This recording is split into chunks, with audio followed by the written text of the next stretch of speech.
नमस्कार साथियों, कैसे हैं आप। आशा करता हूँ ठीक होंगे। स्वागत है आपका अपने परिवार प्रकाश क्लासेस में। मैं आपके लिए ईवीएस की क्लास लेकर आया हूँ, जो आगामी एग्जाम के लिए बेहद इंपॉर्टेंट होने वाली वीडियो है।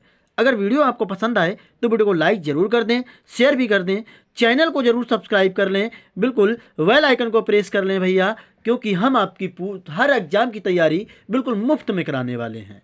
चलिए, तो बिना समय गवाए हुए स्टार्ट करते हैं। पहला क्वेश्चन आपकी स्क्रीन पर।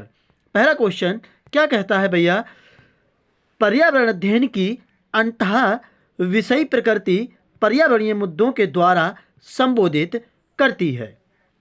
सामाजिक विज्ञान और पर्यावरण शिक्षा की विषय वस्तु और पद्धति का प्रयोग करके, विज्ञान और सामाजिक विज्ञान की विषय वस्तु और पद्धति का प्रयोग करके, विज्ञान की विषय वस्तु और पद्धति का प्रयोग करके, विज्ञान, सामाजिक विज्ञान और पर्यावरण शिक्षा की विषय वस्तु का पद्धति का प्रयोग करके।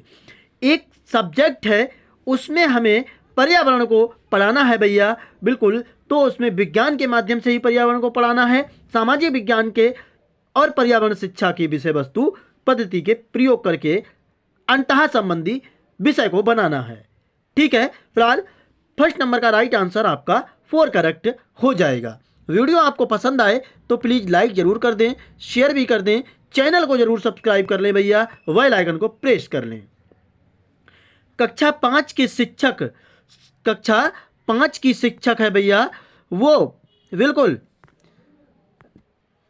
सवाल देते हैं, पेड़ों के 5 लाभ लिखिए।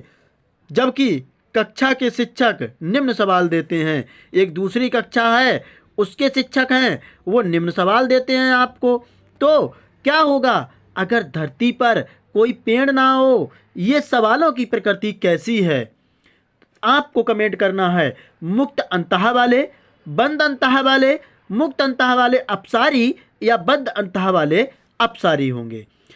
मुक्त अंतः वाले क्या होते हैं? अगर कोई क्वेश्चन मैंने पुट किया है तो उसके एक से अधिक आंसर होना, अपनी अपनी सोच की तरह से बताना, वो आपका क्या होता है? मुक्त अंतः वाला क्वेश्चन होता है।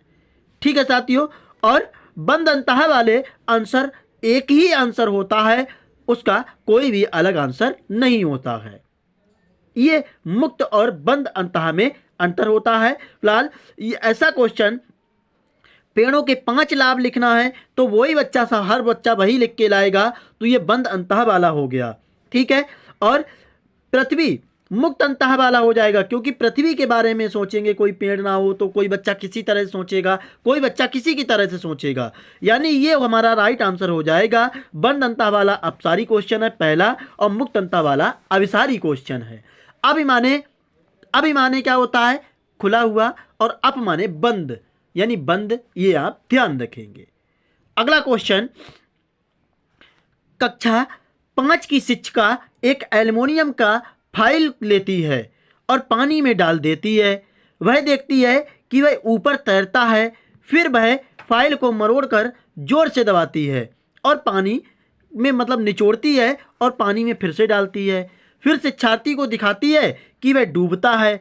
बाद में वह शिक्षार्थियों को यह सोचने और कारण देने के लिए कहती है कि ऐसा क्यों हुआ।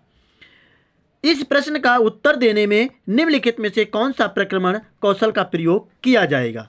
क्या क्लासिफिकेशन करेंगे बच्चे? क्या परिकल्पना देंगे? अवलोकन करेंगे या मापन देंगे? कमेंट करना है।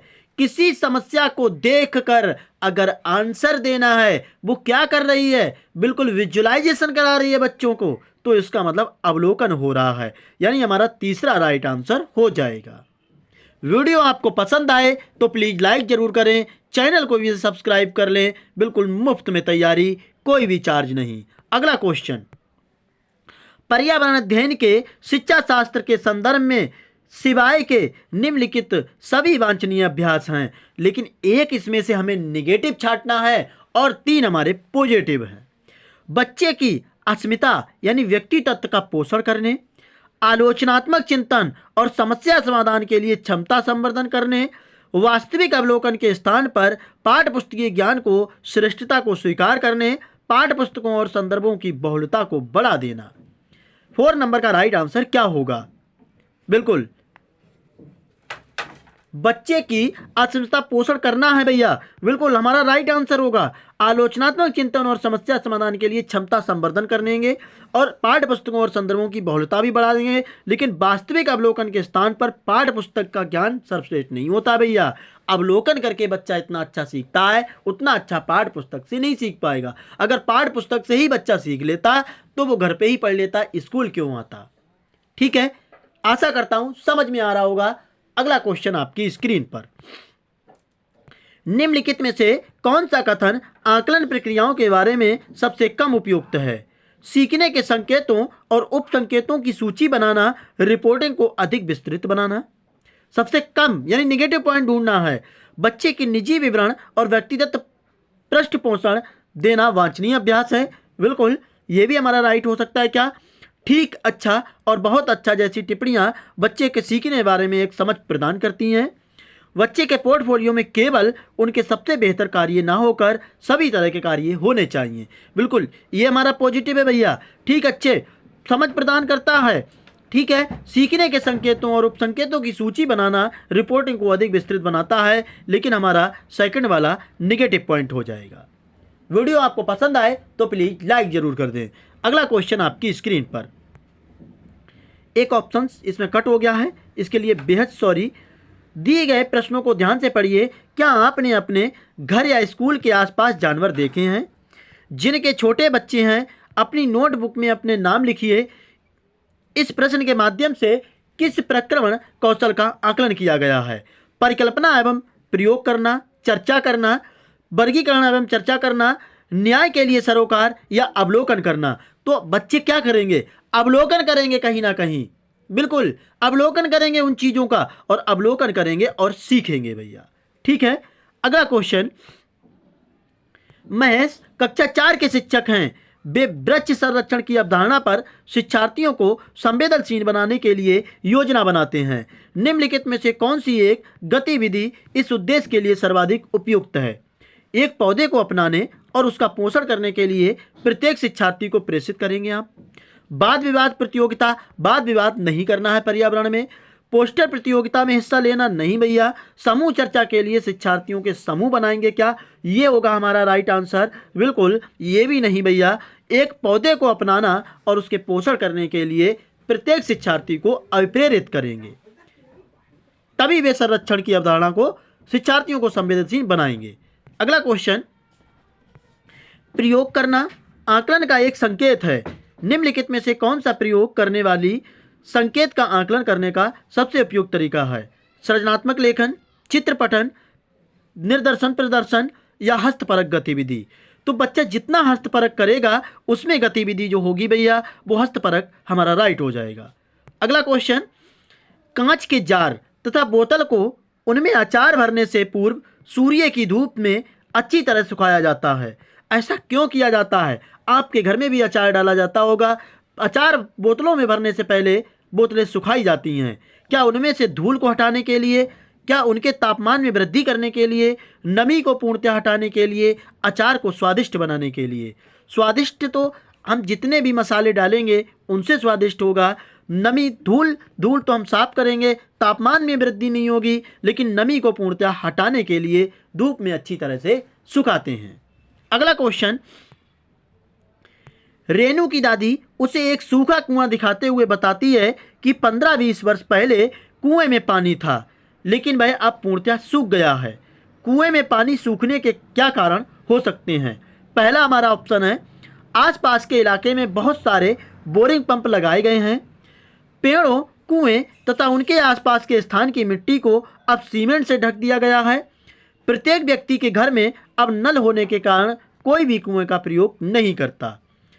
अगर ये आपके कुआं हैं, यहाँ से मैं अगर सीमेंट और पत्थर से इस चीज़ को ढक दूंगा तो यह जो बारिश होगी उसका पानी भैया नीचे अंदर रिस कर नहीं जाएगा।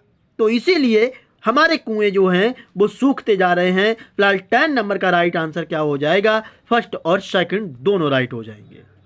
ठीक है, अगला क्वेश्चन, बगुला भैंस पर बैठता है क्योंकि बगुला मनोरंजन करता है भैंस पर बैठकर। क्या वो किसी और जगह पे मनोरंजन नहीं कर सकता बैठकर? बगुला तथा भैंस में सहजीवी का संबंध है। भैंस बगले को एक स्थान से दूसरे स्थान तक जाने में मदद करती है या बगुला भैंस को डराना चाहता है? क्या बगला से भैंस डरेगी? बिल्कुल नहीं भैया। क्या भैंस बगुले को एक स्थान से दूसरे स्थान, क्या बगुले के पैर नहीं है, लेकिन वो एक दूसरे के ऊपर बैठता है भैया, बगुला भैंस के ऊपर बैठता है तो वो सहजीविकता के कारण, क्योंकि जो भैंस के शरीर पर जो छोटे छोटे कीड़े होते हैं वो उसको खाता है और भैंस को उससे आराम मिलता है। अगला क्वेश्चन आपकी स्क्रीन पर, निम्नलिखित में से जड़ का कौन सा कार्य पौधों के लिए नहीं है? ह्यूमस उपलब्ध कराना, भोजन भंडारण या पौधे को सहारा देना, जल तथा खनिजों का अवशोषण करना। ये भी होता है जड़ का कार्य, ये भी, लेकिन ह्यूमस जो है वो तो मिट्टी देती है भैया। ठीक है, अगला क्वेश्चन, कर्णम मल्लेश्वरी के विषय में नीचे दिए गए कथनों पर विचार कीजिए। पहला, वह कर्नाटक की हैं, बिल्कुल क्या राइट होगा? वह अंतर्राष्ट्रीय ख्याति प्राप्त भारोत्तोलक यानी वेट लिफ्टर हैं, क्या ये भी राइट होगा? उसने अपने नाम बहुत रिकॉर्ड बनाए हैं, वह 30 किलोग्राम तक का भार उठा सकी हैं, वह 12 वर्ष की थी तब वह उठाने का अभ्यास करने लगी थी। सही कथन कौन सा होगा, बिल्कुल आपको कमेंट करना है। तो हम आपको बता दें, ये भाई कर्नाटक की भी थी। ठीक है, भारोत्तोलक हैं क्या? नहीं, वह 12 वर्ष की थी तभी से भार उठाने का अभ्यास करने लगी थी, ये भी सही है। भारोत्तोलक हैं, ये भी सही है, यानी पहला और क्या हो जाएगा, बिल्कुल 13 नंबर का राइट आंसर करेक्ट हो जाएगा आपका, केवल 1 और 4। ठीक है, अगला क्वेश्चन आपकी स्क्रीन पर, सीढ़ीदार कुएं तथा बावली यानी बावड़ी बोला जाता है से संबंधित निम्नलिखित कुछ कथन दिए गए हैं। सामुदायिक स्रोत के रूप में उनका प्रयोग होता है, वे जल भंडारण तथा संरक्षण की पारंपरिक व्यवस्था है, उनका निर्माण मुख्यतः वर्षा रहित राज्यों में होता है, उनमें केवल संदूषित जल होता है।